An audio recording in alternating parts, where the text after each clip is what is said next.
किसी ने बड़े कमाल की बात कही है कि आवाज ऊंची हो तो कुछ लोग सुनते हैं, लेकिन अगर बात ऊंची हो तो बहुत सारे लोग सुनते हैं।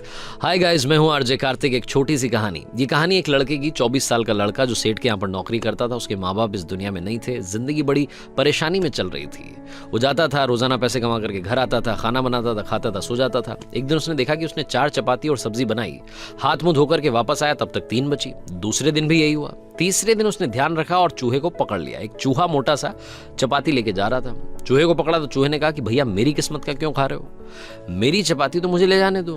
तो लड़के ने कहा बेटा मेरे पास में ज्यादा पैसा नहीं है, सिर्फ 4 मैंने बनाई है चपाती, उसमें से एक तुम ले जा रहे हो, मैं क्या करूंगा, मेरी जिंदगी ने मुझे बेहाल कर रखा है। तो चूहे ने कहा कि तुम्हारे सारे सवालों के जवाब तुम्हें एक इंसान दे सकता है।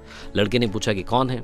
तो चूहे ने कहा कि गौतम बुद्ध हैं, उनके आश्रम में जाओ, उनसे अपनी जिंदगी के बारे में पूछो, वो तुम्हें रास्ता बताएंगे कि करना क्या है। लड़के ने कहा बहुत बढ़िया बात है। चूहे की बात मान ली, गौतम बुद्ध से मिलने के लिए चल पड़ा। सेठ से छुट्टी ले ली 5-6 दिन की।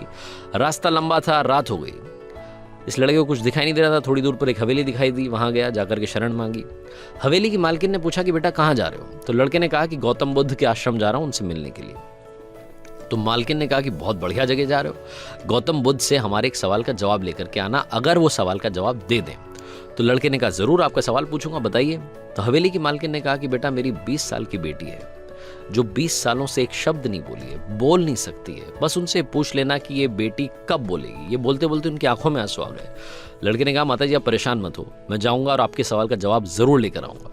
लड़का अगले दिन चल पड़ा। रास्ता बहुत ज्यादा लंबा था। रास्ते में उसे बड़े बड़े पहाड़ मिले, ऊंचे ऊंचे पहाड़, बर्फ वाले पहाड़। उसे समझ नहीं आ रहा था कि कैसे पार करूंगा, बड़ी देर हो जाएगी। तभी उसे एक जादूगर दिखाई दिया जो वहां बैठ करके तपस्या कर रहा था। जादूगर के पास गया, उससे बोला कि मुझे गौतम बुद्ध से मिलने के लिए जाना है, रास्ता तो बहुत ही परेशानी वाला लग रहा है, कैसे मैं पार करूंगा? तो जादूगर ने कहा कि गौतम बुद्ध से मिलने जा रहे हो, मेरे एक सवाल का जवाब लेकर के आ जाना, तुम्हें पहाड़ तुम्हें फटाफट से पार करा दूंगा। लड़के ने कहा आपका सवाल बताओ।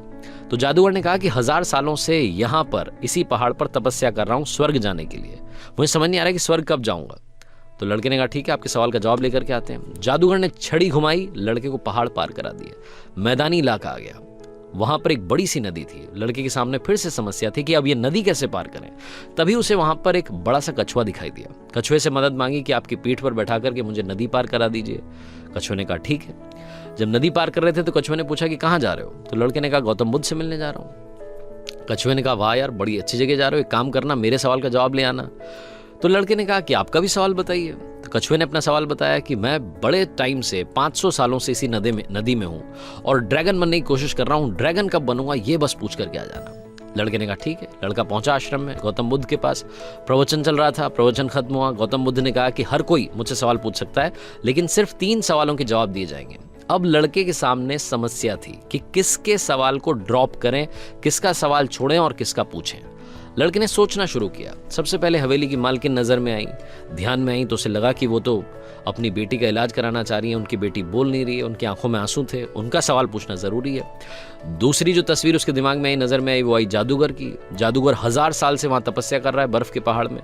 तीसरी तस्वीर आई कछुए की, जो 500 साल से नदी में ड्रैगन बनना चाह रहा है। फिर लड़के को अपनी तस्वीर नजर आई, जो सेठ के यहाँ पर एक लड़का नौकरी कर रहा है। लड़के ने सोचा कि मैं तो नौकरी कर ही रहा हूँ, खाना खा ही रहा हूँ, ठीक चल ही रहा है, थोड़ी और मेहनत करूंगा, कुछ बदलूंगा। इन 3 लोगों की जिंदगी में बदलाव लाना जरूरी है, इन 3 के सवाल पूछने जरूरी है। लड़के ने गौतम बुद्ध से तीनों के सवाल पूछे।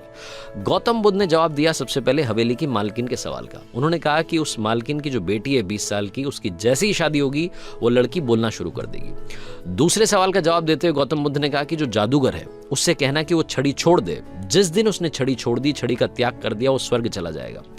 तीसरा सवाल था कछुए का। गौतम बुद्ध ने कहा कि उस कछुए से कहना कि अपना कवच उतार दे, जिस दिन उसने कवच उतार दिया उस दिन वो ड्रैगन बन जाएगा। लड़के ने नमस्कार किया, प्रणाम किया, चल पड़ा वापस। रास्ते में कछुआ मिला। कछुए से कहा कि भैया कवच उतार दो। गौतम बुद्ध ने कहा तुम ड्रैगन बन जाओगे। कछुए ने जैसे ही कवच उतारा, मोती ही मोती निकल आया। कछुए ने कहा मोती का मैं क्या करूंगा, आप ले जाओ। लड़के को मोती दे दिए और कछुआ ड्रैगन बन गया। थोड़ा आगे चला तो जादूगर मिला। जादूगर को जाकर के कहा कि भैया आपको छड़ी छोड़नी पड़ेगी, तभी आप स्वर्ग जा पाओगे। जादूगर ने कहा ये लो छड़ी छोड़ दी, ये छड़ी तुम रख लो, मैं स्वर्ग चला जाऊंगा। जादूगर स्वर्ग चला गया। और अब आई बारी तीसरे सवाल की। ये पहुंचा उस हवेली में जहां मालकिन ने सवाल भेजा था। मालकिन से जाकर के बोला कि मालकिन आपका जो सवाल था उसको जवाब मिल गया है, आपकी 20 साल की बेटी की जिस दिन शादी हो जाएगी उस दिन ही बोलना शुरू कर देगी। उन्होंने कहा क्या बात है, तो देर कैसी, मेरे सामने ही तो दूल्हा बैठा है। तुमसे बढ़िया लड़का कौन हो सकता है। लड़की को बुलाया गया, लड़के ने लड़की को देखा, लड़की ने लड़के को देखा, शादी करा दी गई। और जैसे ही शादी हुई, लड़की ने पहली बात बोली कि आप तो वही हो जो उस दिन रात में हमारे यहाँ आकर के रुके थे। लड़की ने बोलना शुरू कर दिया। लड़के के पास में जिंदगी में पैसा आ गया, क्योंकि मोती मोती आ गए, जादूगर की छड़ी आ गई, ताकत आ गई, और शादी भी हो गई। लड़के की जिंदगी सेटल हो गई, सिर्फ इसलिए क्योंकि उसने अपने सवाल का त्याग कर दिया था। इस दुनिया में जो जहाज होता है जब किनारे पर होता है तो सुरक्षित होता है, सबसे ज्यादा सेफ होता है, लेकिन उसे दूसरे किनारे पर जाने के लिए इस किनारे का त्याग करना पड़ता है, लहरों से भिड़ना पड़ता है, मुकाबला करना पड़ता है। इस लड़के ने जब तक अपना सवाल नहीं छोड़ा था, इसको जवाब नहीं मिले थे। ये छोटी सी कहानी लाइफ में बहुत बड़ी बात सिखाती है। अगर आप कुछ कमाल करना चाहते हैं तो त्याग कीजिए उन बुरी आदतों का, आलस्य का। सुबह जल्दी उठना शुरू कीजिए, अपनी लाइफ में जो बैड हैबिट्स हैं उन्हें हटाइए, तभी जाकर के आप कमाल कर पाएंगे। आरजे कार्तिक एक बार फिर आपसे कहेगा, कर दिखाइए कुछ ऐसा कि दुनिया करना चाहे आपके जैसा। हर सोमवार सुबह 9:30 बजे मेरे चैनल पर देखिए एक नई कहानी।